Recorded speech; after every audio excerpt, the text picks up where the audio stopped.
I, Anna Swan, take you, Terry Buckman, to be my lawfully wedded husband till death do us part. And the handsome prince married the beautiful princess, and they lived happily ever after. You may now kiss the bride. For Terry and Anna, our imaginary couple, it's the perfect ending to a perfect story. Or is it? The reality is that for almost half of the world's couples, the fairy tale of marriage ends in divorce. It raises the question, are we actually pre-programmed to fall out of love? In this third episode of The Science of Love, we'll explore the world of long-term relationships. Can we learn to stay in love? I want you to tell me the truth about love. Tell me the truth. I want you to tell me the truth about love.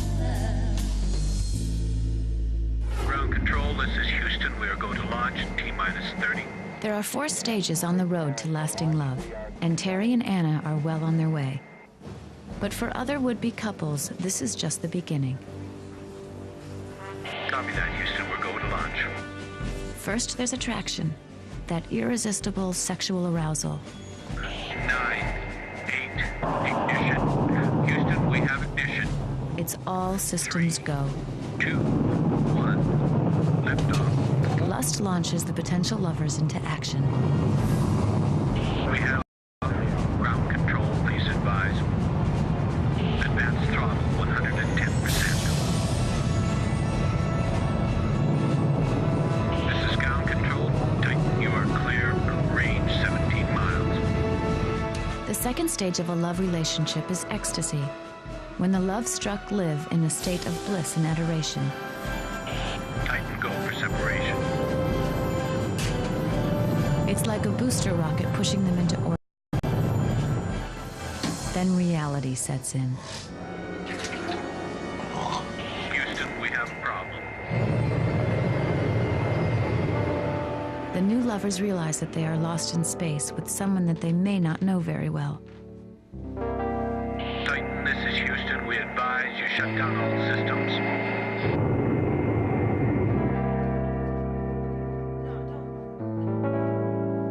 The prospect of orbiting around each other can be a daunting one. Titan, you are breaking up. Please switch to channel 19. You are now officially uninvited. Titan, this is Houston. Do you read? Repeat, do you read? But then, with a little luck and perseverance, our star-crossed lovers make it to stage 4. True love. That's affirmative, Titan. You're on the board. Welcome back. With each turn around the sun, their relationship grows more beautiful, more mysterious, and more complex. And that leads us to the ultimate question. Why is staying in love so hard? I don't know why. Maybe it's something about Paris or me or the Times or something. It's as if you've got to hurry up. Hurry before... It's like you find out something terribly important, Tony. Only you never do. We know staying in love is difficult. If pop culture didn't convince us of this, then the statistics certainly would. 55% of all American weddings end in divorce, and in Europe, it's 1 in 3. What, are you running for office or something? Oh, you know me, always good for a couple of laughs. Helen Fisher, anthropologist and author of The Anatomy of Love. Monogamy is quite uncommon in nature. Among mammals, only 3% of mammals bother to pair up and rear their children as a team. 97% do not. Helen Fisher feels the last time we saw polygamy was 4 million years ago, when long-term relationships became suddenly attractive. We came down from the trees. We began to stand up on 2 feet instead of 4. Females began to have to carry their babies in their arms instead of on their backs. And I don't see how 4 million years ago could have carried sticks and stones in one arm and the equivalent of a 20-pound bowling ball in the other arm, and protected and fed herself. She needed a mate to help her rear her young, and because of that we evolved this brain circuitry for attachment. In fact, our relationships in prehistory were probably more familial or herd-based. Our allegiance was to the tribe rather than to individual spouses. Nevertheless, maintaining loving became an important skill to get right. Because, as Darwin said, if you have 4 children and I have no children, you live on and I die out. So the game of love matters.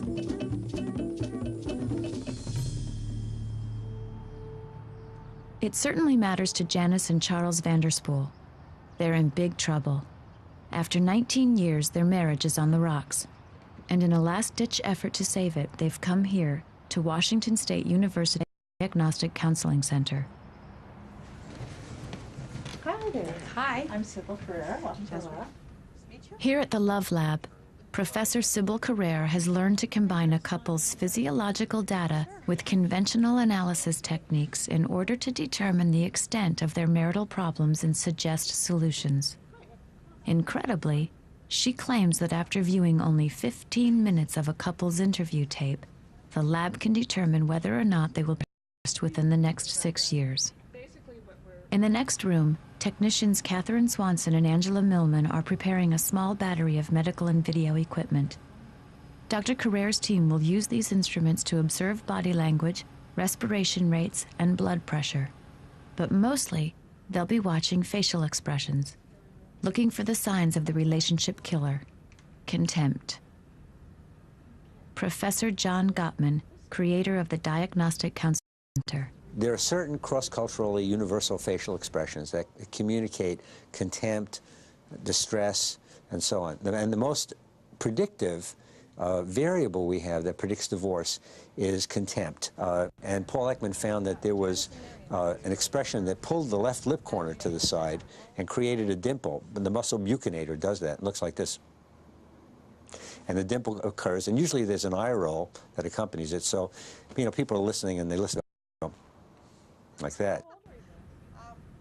Although it's not clear why, Dr. Gottman's research shows that the more couples make these expressions in conversation, the more likely they are to become ill and to get divorced.